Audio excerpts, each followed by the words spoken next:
when did this become a book to you? When Mm-hmm. did your treatment and sort of looking back into your family and making these connections become something that you knew needed to be on the page versus just Mm. part of your process of life? Yeah.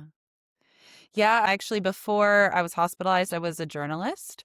I have a master's in journalism. So I was writing in sort of like a somewhat public way. I was, young, getting started out. But I really left the hospital. I was there for 4 months, and it was a very carceral sort of experience and very demoralizing. And I left very humiliated. I don't think that was the point. Like, they didn't mean to do Sure. that, but they didn't work really hard to keep us from feeling humiliated. It was Right. very punitive.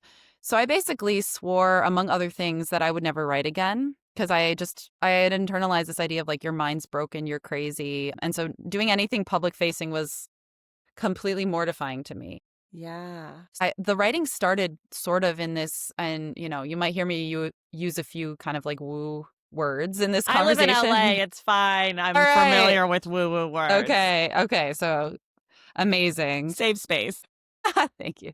So I started having these dreams that I don't even know if they were exactly dreams, but I was waking up. I allude to them a little bit in the book, but waking up with sort of the sense of my grandmother being in the room. And she, at that point, had been dead several years. And I was sort of, without even fully waking up, finding myself actually at my partner's desk, because I had gotten rid of my desk because I had quit writing, but I was at my partner's desk writing sort of in this dream trance like state where, out of nowhere, I was just trying to record these childhood memories that were coming back to me. And they were very visceral, physical memories. And then from there, the pages just started adding up. And then I got curious because there were so many gaps in what I could remember and so many questions that were coming up about my grandmother's life. And so I started, asking my father questions, and then started to like tiptoe into just research. This was also like 2020, so pandemic Right. time. So I was like secluded in this weird like dream slash like bookish research hole.